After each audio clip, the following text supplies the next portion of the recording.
నమస్తే, welcome to our channel. నేను మీ శాలిని.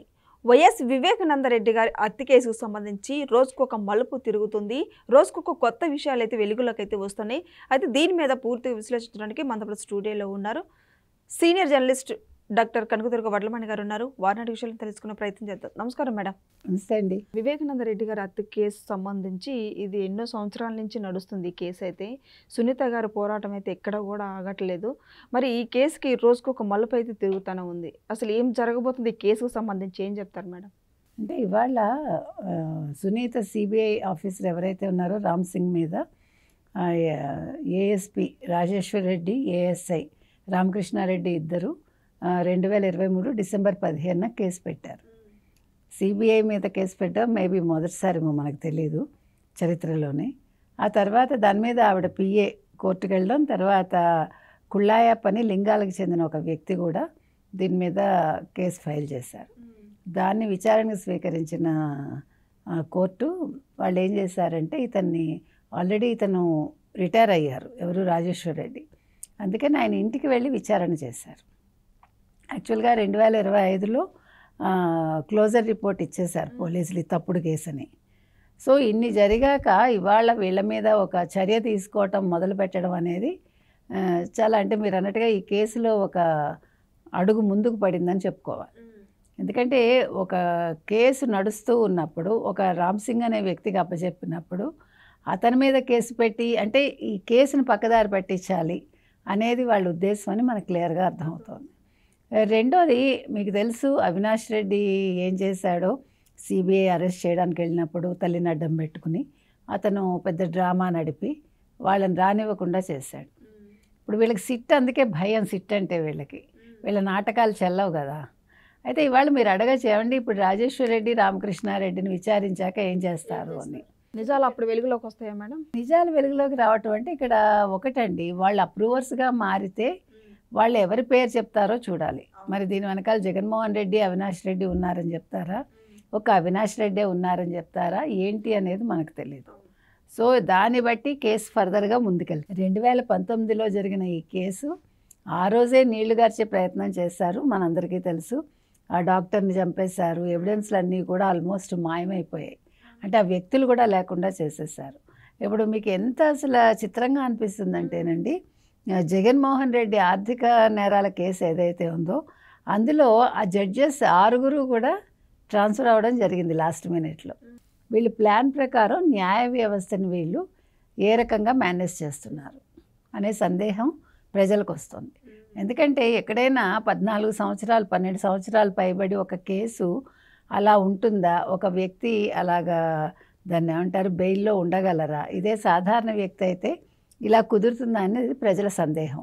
అదేవిధంగా 5 ఏళ్ళు ఒక సొంత బాబాయ్ చనిపోయాక ముఖ్యమంత్రిగా ఉన్న వ్యక్తి ఆ బాబయ్య చావుని కూడా తన గెలుపుకి ఒక సోపానంగా చేసుకుని నారాసుర రక్త చరిత్ర అని ఒక గొడ్డలికి రక్తం చుక్కలు ఇలా వస్తూ ఒక పెద్ద యాడిచ్చుకుని ఆయన ముఖ్యమంత్రి అయ్యాక కనీసం ఆ కృతజ్ఞత కూడా లేకుండా ఆయన, అంటే అయ్యో మా బాబాయ్ కూడా నాకు ఒక కారకుడు అయ్యాడు నా గెలుపుకని అనుకోకుండా, అంటే బాబాయ్ని చంపించడంలో ఎవరి పాత్ర ఉంది అనేది ఖచ్చితంగా జగన్మోహన్ రెడ్డికి తెలుసు. కాబట్టి బాబయ్య చావే నాకు సోపానం అనుకుని బాబయ్య చావుకి ఎవరు ఈ కుట్ర రచించారు అనేది ఇప్పుడు బయటికి రావాలి. సో ఇప్పుడు మరి రాజేశ్వర్ రెడ్డి కావచ్చు, రామకృష్ణారెడ్డి కావచ్చు, ఇద్దరూ కలిపి ఇప్పుడు పలానా వ్యక్తి అండి, పలానా వ్యక్తి చేయించారు అని వీళ్ళు అప్రూవర్స్గా మారుతారా? మారితే కొంతలో కొంత ఊరికే నామినల్గా శిక్ష పడి వీళ్ళు బయటకు వచ్చేస్తారా? అది మనం చూడాలి. అసలు అంటే జగన్మోహన్ రెడ్డి హయాంలో కేసులన్నీ కూడా ఏది ముందుకు వెళ్ళలేదు. ఇప్పుడు ఆయన అర్థమవుతోంది. సునీత పాపం ఎంత బాధపడి ఆవిడ నాకు కూటమి ప్రభుత్వం మీద నమ్మకం ఉందని చెప్పటం జరిగింది.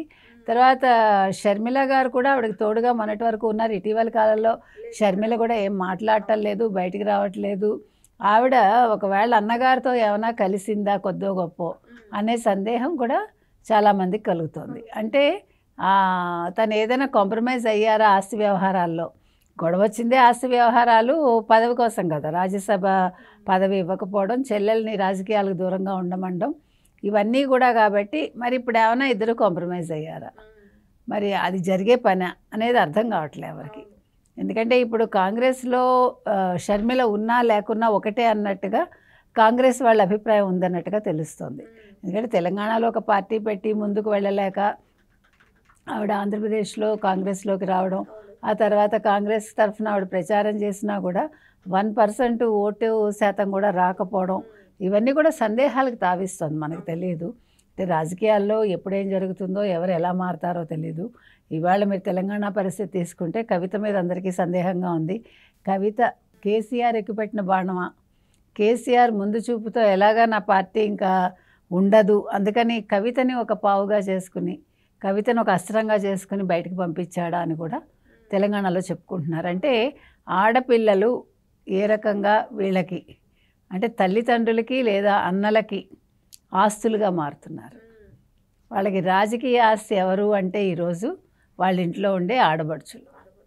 కొన్ని సందర్భాల్లో తల్లులు కూడా అవుతున్నారు. కాకపోతే కేసీఆర్ కుటుంబంలో కేసీఆర్ భార్య బయటికి రాలేదు, కానీ కూతురు అరెస్ట్ అయినప్పుడు మాత్రం ఆవిడ కూడా ఉంది, వెళ్ళింది. ఆవిడ ఢిల్లీకి కూడా వెళ్ళింది. అంటే తల్లిదండ్రులు పిల్లల్ని కనేది జైళ్ళ చుట్టూ తిరగడానిక అనే సందేహం కూడా వచ్చింది. అదేవిధంగా మరి విజయమ్మ గారు కూడా గతంలో ఇతను 16 నెలలు జైల్లో ఉన్నప్పుడు ఆవిడ కూడా వెళ్ళినట్టున్నారు జైలుకి. ఏది ఏమైనా కొడుకుల్ని కనేది వాళ్ళు జైళ్ళ చుట్టూ తిరగటానిక అనే సందేహం వస్తుంది. ఆడబడుచుల ఇళ్లలో ఉండేది అన్నగారులకి వాళ్ళ రాజకీయ సోపానాలుగా మారటానిక అనేది మీకు 2 రాష్ట్రాల్లో కూడా కనిపించిందండి. ఏది ఏమైనా ఇవాళ రాజేశ్వర్ రెడ్డి కావచ్చు, రామకృష్ణారెడ్డి కావచ్చు అప్రూవర్స్గా మారితే పరిస్థితి ఏంటి, మారకపోతే పరిస్థితి ఏంటి అనేది చూడాలి. మరి సిబిఐ విచారణలో ఎటువంటి విషయాలు వెలుగులోకి వస్తాయో.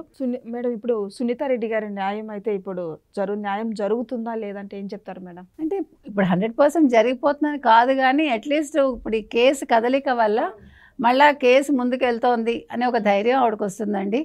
ఆవిడ ఖచ్చితంగా తండ్రి ఆత్మకు శాంతి చేకూరాలని కోరుకుంటున్నారు, నిజానిజాలు నిగ్గు తేలాలని కోరుకుంటున్నారు. ఈ కేసు విషయంలో అసలు వివేకానంద రెడ్డి హత్యలో అతను ఎవరు, ఆవిడ ఒక ముస్లిం మహిళను చేసుకున్నాడు, ఆవిడతో ఒక బిడ్డను కన్నాడు అనే విషయాలు కూడా వెలుగులోకి వచ్చాయి. కాబట్టి ఇవన్నీ ఎలా జరుగుతాయి, ఏమవుతాయని చూడాలి మనం. అంటే కేసుని ఎట్లా పక్కదారి పట్టించవచ్చో జగన్మోహన్ రెడ్డి చూపించాడు, కానీ కేసుని సజావుగా ఎట్లా నడపాలి, ముందుకు ఎలా తీసుకెళ్ళాలి సక్రమమైన మార్గంలో అనేది కూటమి ప్రభుత్వం చూస్తోంది. కాబట్టి ఇందులో భాగంగా ఇవాళ సిబిఐ వాళ్ళు వేసిన అడుగులు త్వరలోనే ఈ కేసుకు ఒక పరిష్కారాన్ని చూపిస్తాయన్నమాట. Thank you madam. Thank you.